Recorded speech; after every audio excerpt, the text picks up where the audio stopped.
today to be able to talk about RICA, and I hope that I'll be able to answer all of your questions. Just a little bit of background knowledge on, or background on me. I had mentioned that I teach at the University of San Francisco, and I've been supporting teacher candidates there in RICA for the past few years, and just started with North Coast School of Education with doing RICA workshops and just one-on-one support as well too here at North Coast.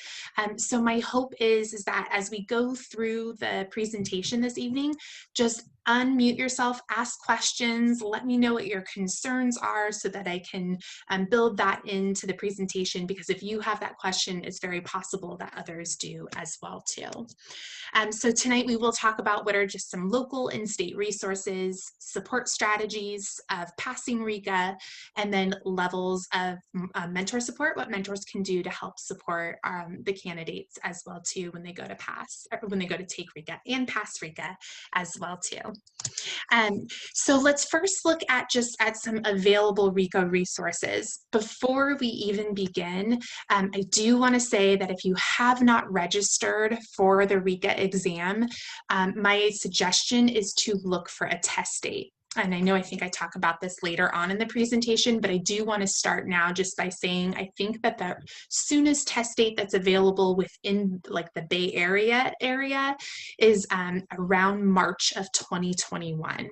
And I've had candidates who have had no problem getting a test date and then still getting to that date and taking the test, and then others whose test date keeps getting moved back or canceled. So Pearson does open up their test sites or their test dates every morning at, I think it's at 6 a.m. And so one recommendation is just to check daily to see what testing sites are available and what is, like if you're willing to travel, finding one for willing to travel, and if not, waiting, just making that plan of how that preparation will be over a longer period of time than a shorter period of time. Autumn, I have a quick question. Yeah, Elaine, please ask. So before COVID, there was the option to film yourself teaching. And is that not an option anymore? Because I have taken the written test multiple times, and it had been suggested to me to maybe try the video part, the video portion of the test. Great question, Elaine. I have not heard any information on whether or not they are still accepting video performance assessments, but I'm going to write down a note, Elaine, and I will look and see what I can find, and then I'll make sure to contact you to let you know, and I'll make sure to put it onto our RICA Canvas site as well too. But you are right in that there is that video performance assessment piece, and it does require 3 videos. So you would, with the here in RICA, there's the written exam, and then there is the video performance assessment. And with the video with 20 or more kids, right? Well, I think it's the third one is a large group, which is 15 or more. Okay. So if you're able to record that lesson and show all 15 of your students on Zoom, then it may be just like TPAs where they're accepting that, but I don't know for sure now. So let me find out and see what I can find out to see if they are still having test submission dates for those. Sure. Thank you so much. Yeah, thank you for asking. Of course. The first thing you'll want to do is register, as I mentioned before, and here at the Pearson website, I'll put this into the chat box as well too, so that you have it. You'll register. They also have at this site just test prep materials. Sorry, I'm having trouble getting to the chat box. There we go.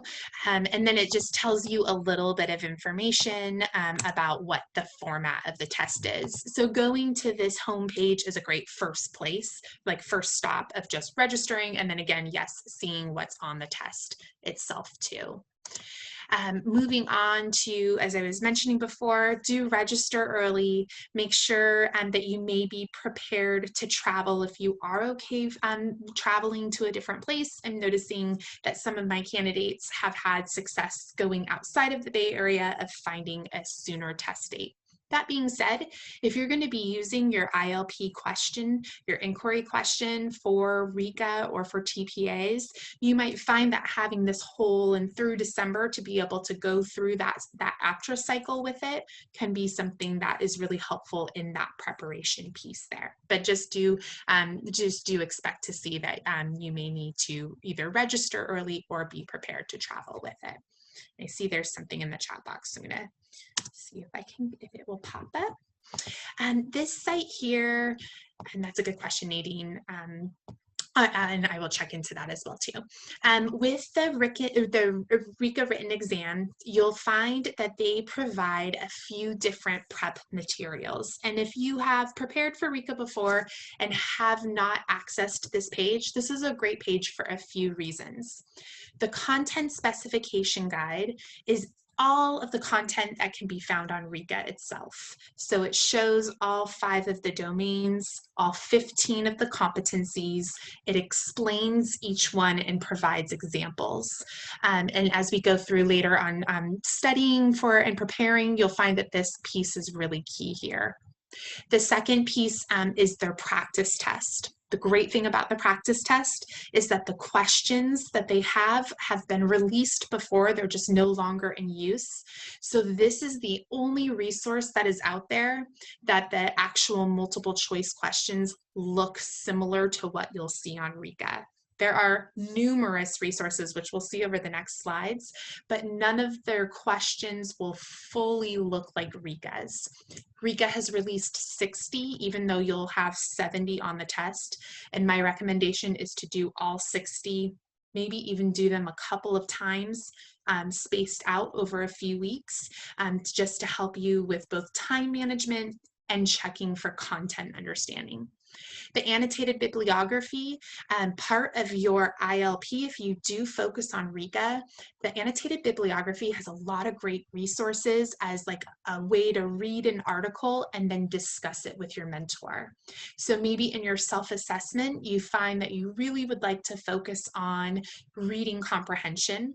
They provide different readings that they've pulled from for reading comprehension. You could choose one with your mentor teacher, both read it, and then have that discussion and try some of those strategies in your classroom.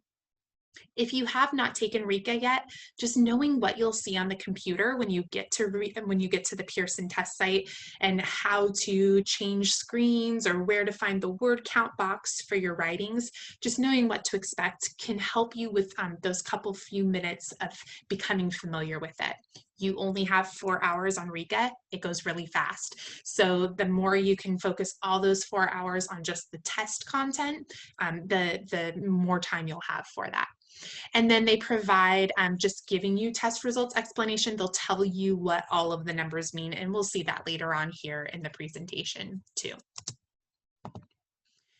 Here is the screen that does show the computer-based testing. It'll give you the computer-based testing tutorial, and then it'll show you tours of the center. So again, and then an interactive practice. So again, as mentioned on the last slide, ensure just to go to that to give yourself that few minutes to practice things on the test. Let's look at some different support strategies that are available and things to consider. Mentors, knowing these support strategies can be something that you can ask your mentees about. Have they tried this, or is this something that they're considering in their ILP question, or can we embed this into our weekly meetings, or what is this looking like in your classroom right now? So that piece can be something that you can help support your mentee in. First, here at North Coast School of Education, we have a RICA test prep that is a Canvas course. On the course itself are self-paced practice tests. There are multiple choice question tests that you'll get the answers once you submit the quiz. You see which ones you got correct. There's also glossary practice questions. And then lastly, there are the written instructional tasks and case study practice. This is a really great tool because you can practice those questions. My recommendation is to bring the question up, put away your notes, start a timer, read the question, write your response, and then you can either have your mentor look over the response with you, or you can email me with your response and I can provide feedback on that. Practicing and just seeing, here's what an hour feels like when I go to do the case study, is something that can be really helpful, just to know how to manage that hour of analyzing student work, writing up your response, organizing it so it's easy for the reader to find your answers, and then just ensuring you've answered the question in whole and complete is really key there. So hopefully you will get access to this course. Please do contact Kelly Daly or myself so that you're able to have access to this free course that we have. So that's a great place to start. The Ready for Revised RICA by James Zarillo aligns with what you'll see on RICA. Ensure that you have the 3rd or 4th edition of this text. The 1st and 2nd were from the edition, the RICA test before it was revised in 2009. James Zarillo breaks down his chapters into each competency. He explains what each competency is and then gives specific classroom examples. He uses the academic language that's found on the RICA exam and gives examples of academic language for you to use as well too. So this is a great tool once you self-assess yourself to say, oh, I should really spend more time on this piece here. Veronica, I will write at the end of the lesson as well, or at the presentation. I'll ensure that you have it. And the second piece, great study tool, is the case study in preparation for the California RICA competency test. This text has, I think it's somewhere between 10 to 12 case studies that you can practice. Again, RICA has only released one. This will look different, the format will look different than what you'll see on RICA, but the actual process is the same. So being able to take 5 to 10 pieces of work of one student, analyze their strengths and needs, and then think about what to do next, where your next steps would be. You could practice with any student work. This just gives you those examples to do that. Here at North Coast School of Education as well, we'll be having workshops, RICA workshops, starting later on, more toward November, December, and where we'll meet on Zoom. They will be specific to going over multiple choice, going over content, going over case study, and that's another opportunity to be able to ask specific questions as well too. Here's just a few other RICA prep places to be able to check out. This one is from the San Diego County Office of Education. It provides a review of concepts. It's an independent study, so there's no instructor like the one that we have here at Canvas. I'll check it and I'm able to check in with you. This is just a great resource to go and just to practice and review. And it's assumed if you're taking this that you've taken both of your reading methodology courses in your credentialing program, which you have if you are in induction now, and that the goal of using this is to study for the RICA exam. Oh, I apologize. That's going to take you there. All right, our next piece, next tool out there is RICA Prep 101. RICA Prep 101 is a paid course. You sign up for it. And then the leader, Emily, she provides videos and links and worksheets for studying. And then there's 2 different prices. There's a premium price, which allows you to receive feedback on case studies from Emily as well too. So just another resource. This one, though, is not free. It's that paid course. And then lastly, if you like YouTube videos, or also he has a podcast, distanceprep.com provides reading lectures. So if you find that you just need review more of the content of RICA, you go to the reading instruction lectures and videos. They're all free resources. I've had candidates tell me before that they'll just listen to the podcasts as they're driving to school, or I guess that looks a little different with distance learning, that's a podcast that they'll listen to be able to gather information. He's got a great tool like what to consider before test day, ways to organize information. So a lot of really great free videos as well too. That's going to also take you there. And then lastly is Quizlet. If you have not used Quizlet before, many people have created their own RICA Quizlets quizzes. Another great way just to practice that academic vocabulary. Mentors, knowing what vocabulary they'll need to use on RICA can be helpful. So even sitting down and doing one together, and then as you're reflecting on a reading lesson, sharing what academic language terms you used in that can just be helpful in ensuring to know that technical language that you'll see on RICA and that you're using in your classroom probably on an everyday basis as well. So let's take a few minutes to look now at the different levels of mentor support. And I do want to, before we look at that, actually it'll come up on this slide here. You've seen this slide or this APTRA piece before. We talked about it not only in this session here, but you've seen it in induction. So this visual is familiar, and it's just now we're going to use this same APTRA cycle for thinking about going through the ILP with a RICA focus.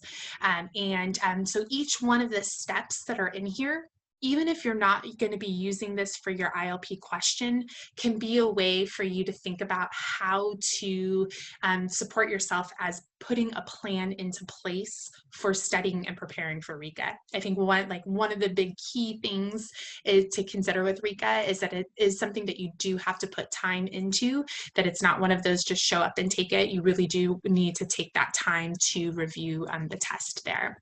So let's go through the different steps.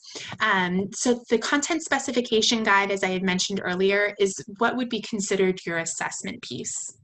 My recommendation is to take 2 different colored highlighters and read through the entire guide. It's about 21 pages.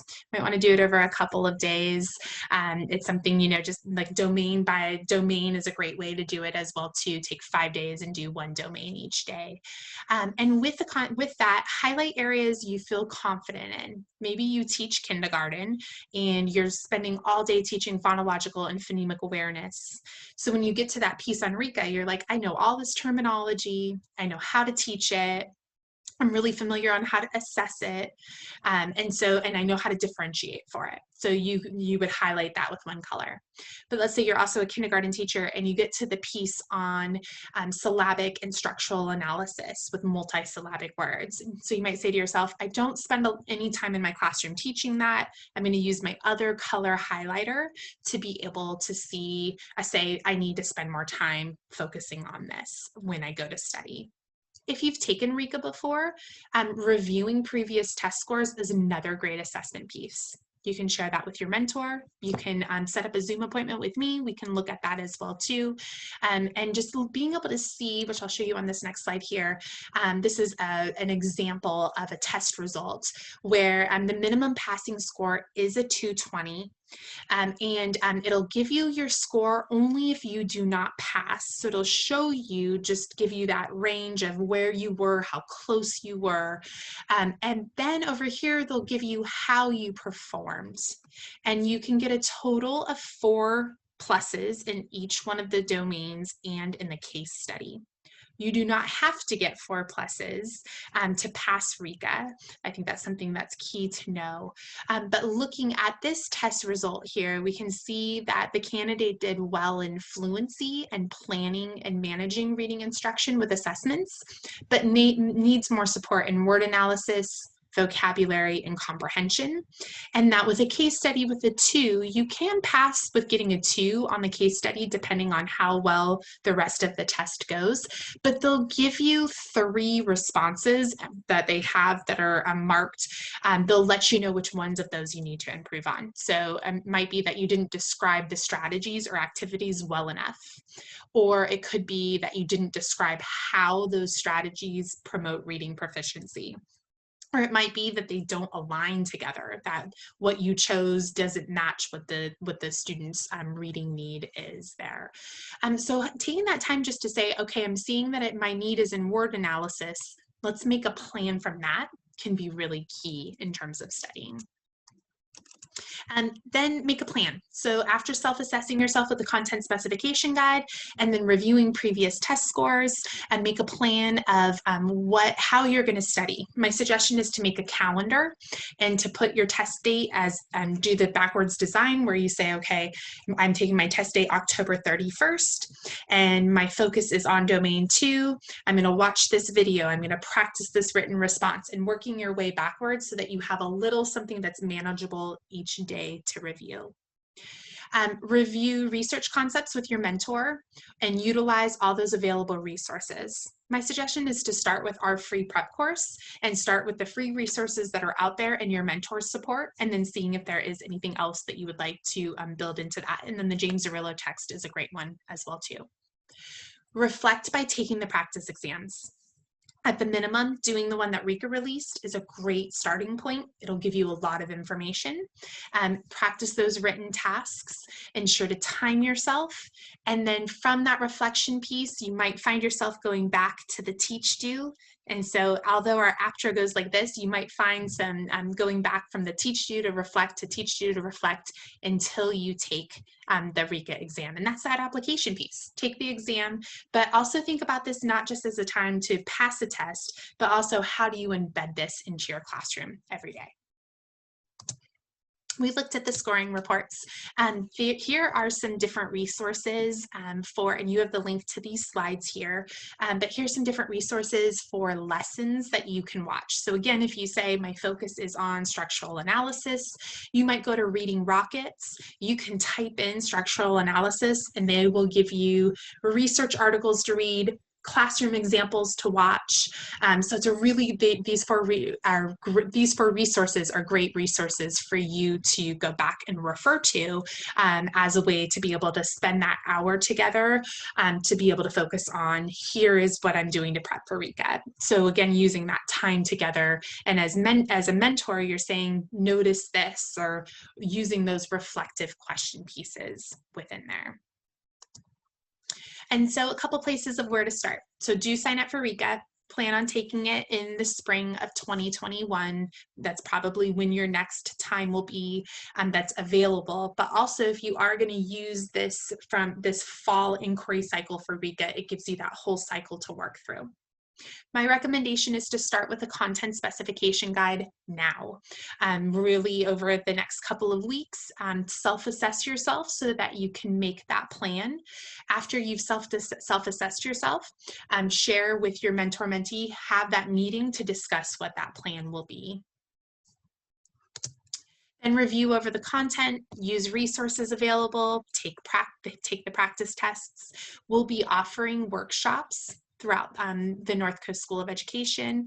And then feel free to send me any written responses. I'm happy to provide any feedback, and then also to be able to just help you with any study plans as well too. If you'd like me to meet with both mentor and mentee, I'm able to do that as well too. We will be having some upcoming sessions. We hope that you enjoyed today. We will be focusing on social emotional learning in the classroom as one of our professional learning classes that's coming up. We'll also be having time for ILP tutorials. This is a really great time to come in and have somebody here from North Coast be able to help support you in any questions you might have about the ILP, check your question, and then you can also use that as your weekly meeting for your mentor-mentee weekly meeting. And then if you just would like some support on Canvas, Canvas is another great place. We have both Canvas for mentors and Canvas for candidates to be able to check out as well too. What questions might you have about RICA, or any strategies that you are hoping to know more about, or just any general questions about the test? Mentors, any questions you have about supporting your candidate? I have a question about one of the books. Yeah. So I do have the blue one, the Zerillo one, the one in red, the case studies in preparation for the California Reading Competency Test. Is that available to like rent or check out at SCO? Or is that something I'm gonna have to purchase? That's a good question. I will check with Kelly to see if we do have any copies of the book to check out. I'm not sure Okay. if we do or not, but it is, if you're finding that the case study, this is the one that I would say, if you're finding that the case study is the trickiest piece for you, if you've taken the test before, this is a great resource to have, in that it is just that ability to be able to have more student practice. But that being said, my recommendation too is just to start with the one that RICA has released, because it is exactly what you'll see when you go take the RICA test. Okay. Yeah. Thank you. Thank you. What other questions do you have? Is there any talk about getting rid of the RICA? Good question. I know, Elaine, you had mentioned earlier at the beginning of the session if there have been any changes, and I didn't address that. That's a great question, John. As of right now, there have been no changes that have been made. There was I think it was, what was that, EdSource article that came out that talked about RICA exam and why they should get rid of it. That article came out, and then the pandemic hit. So there hasn't been any changes in it.